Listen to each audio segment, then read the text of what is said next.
Cora Brown. Cora Mae Brown, born April 19, 1914, December 17, 1972, was the first African-American woman elected rather than appointed to a state senate in the United States. She won her seat in the Michigan State Senate in 1952. Brown was a Democrat who represented Detroit. Early life. Cora Mae Brown was Richard and Alice Brown's only child. She was born in Bessemer, Alabama, on April 19, 1914. When better economic conditions did not appear for their family when they moved to Birmingham, her grandparents urged her parents to move north to Michigan.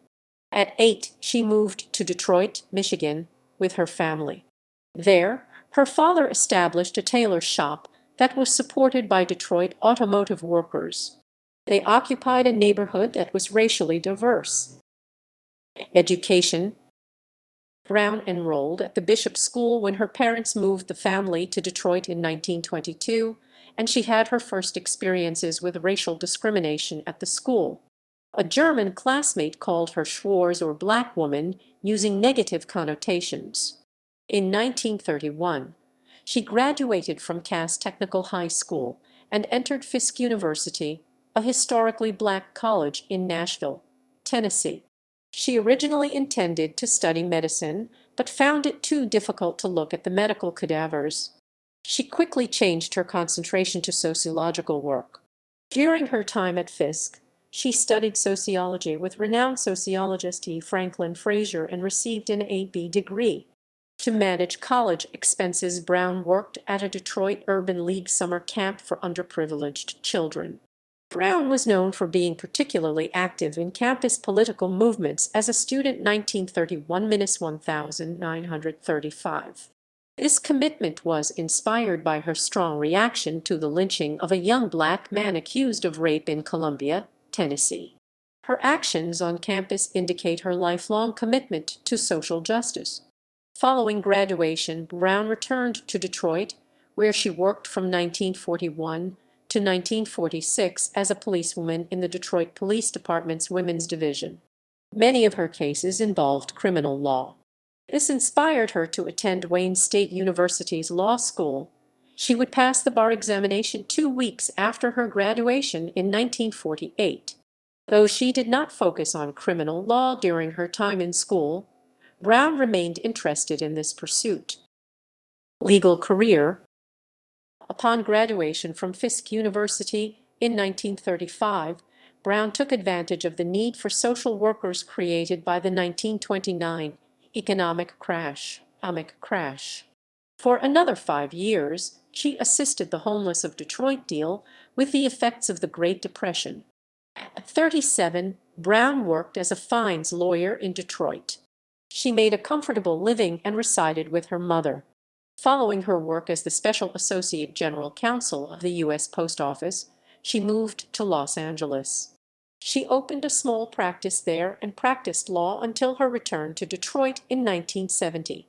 Brown was involved in several civil rights and community-building organizations.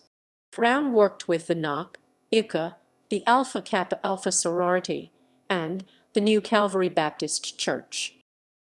Political career and involvement.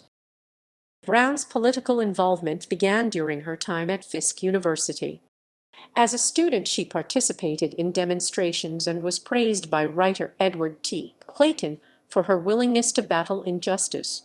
In 1950 and 1951, she ran for a seat on the Michigan State Senate but was defeated. This seat had been up for special election after Senator Wilkowski had been accused of election fraud. Her experience in these 2 campaigns allowed her to make more competitive decisions in her 1952 race.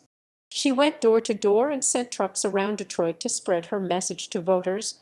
This campaign was based on her desire to improve hospital, social services, and to decrease racial inequality. Brown's campaign victory in 1952 allowed her to serve 2 terms 1953–1956. At the time, a Michigan State Senate term was about 2 years. She served as the state senator for the 2nd District during her first term and served for the 3rd District during her second term. Throughout her time in the Senate, she worked on committees for welfare, public utilities, and health. Brown fought strongly for civil rights and introduced several bills that aided their expansion in Michigan. One such bill increased punishments given to restaurants and hotels that were racially discriminatory from $25 to $100.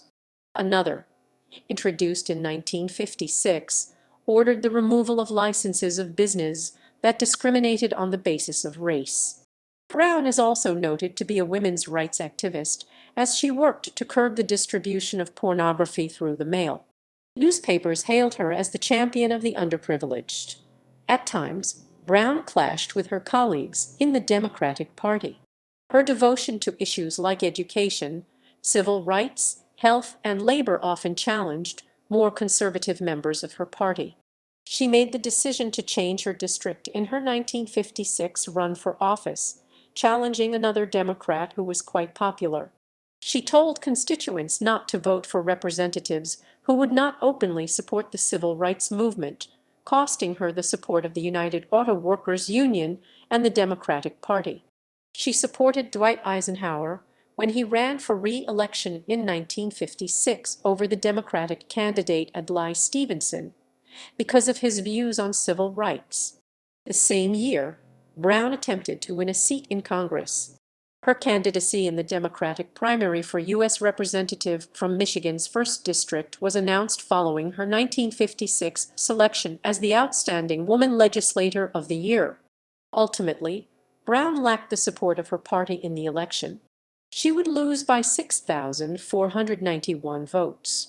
In 1957, she was appointed as the Special Associate General Counsel of the U.S. Post Office, where she would work until the Democrats returned to power in 1960. Tracy was the first Black woman to hold this post. Later, Brown served as executive director of the President's Committee on Government Contracts, a committee formed to regulate fair employment practices by government contractors. Following 10 years in private practice, she returned to Detroit in 1970 and joined the Michigan Employment Security Commission as a referee.